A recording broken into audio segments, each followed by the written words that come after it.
Please join us for the second installment of our series in Understanding the Science, where 4 out of 5 authors present more information on their findings of the paper, Have Western USA Fire Suppression and Megafire Active Management Approaches Become a Contemporary Sisyphus?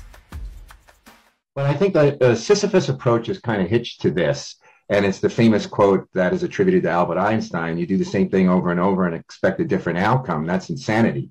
And that's pretty much what is characterizing the contemporary wildfire issue in the Western U.S. As you can see from this figure, the Sisyphus approach is to do more of the same, expecting a different outcome, pouring billions of dollars into massive industrialized fire suppression, while at the same time the area burning is going up. Both the U.S. Department of Interior and the U.S. Forest Service are involved in this. USDI mostly on the parks, which is, they've got a good fire policy in place. But the Forest Service is largely in the suppression camp on this curve, and it's going up. Every year we see more and more money poured into this. We've also seen in the Applegate River watershed on BLM lands where there's a lot of areas that they've previously treated with commercial thinning and so-called forest health prescriptions. And they have then subsequently become the center of a large-scale flathead fir borer outbreak. So rather than promoting stand resilience and these previously implemented thinning prescriptions appear to be interacting with climate change and prolonged drought cycles and have become the most susceptible portions of the landscape to beetle mortality in the Applegate Valley.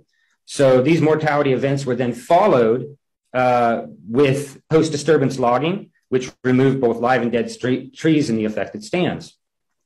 And then finally, there's post-fire logging, which has significant impacts to soils, habitat conditions, natural forest regeneration, noxious weed spread, and reduces habitat complexity for many, many decades following the disturbance. One of the big questions that we are currently trying to answer in our work is, how do we measure fire severity? There has been a lot of work on this over the last couple of decades, and there are some decent methods out there, the ones that are most commonly used in the scientific literature, but they have some flaws that are sometimes pretty serious, and they disproportionately affect how we look at areas that are thinned versus unthinned. And what we may actually be seeing is that the fire, it was coming from this direction going this way, it was actually just going down slope, which is often a natural fire moderating effect. We often see that as fire moves down slope, it tends to moderate in severity naturally. And so this is something where, because of misclassifying fire severity, we may be missing important other variables that may explain what patterns we're seeing with fire severity instead. And I just want to show you another example. This is not a thinned area. This is in the San Bernardino National Forest. This is on Crafts Peak in an area that would go on to burn in 2007 in the Butler 2 fire. This is 2003. You can see there's some little patches of forest here and some montane chaparral. This is mostly shrub here. This is before the fire, and this is right after the fire. You can see that almost all of these trees survived. Now the shrubs. But the reality is that forest fires are driven mostly by weather and climate factors, and therefore also by climate change.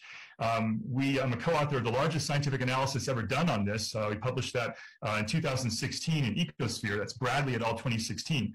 And what we found was that weather and climate were dominant as factors driving fire. We also found that forests with the fewest environmental protections and the most logging or most intensive logging actually burn the most intensely, not the least intensely. And so it's completely contrary to what the Forest Service is telling people. The reality is, the more trees you remove from the forest, the faster and hotter fires tend to burn, oftentimes toward vulnerable towns.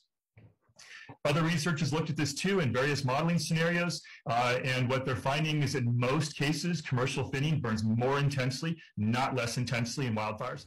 In case you missed it, please catch the recording of episode 2 of our Understanding the Science series on John Muir Project's YouTube channel.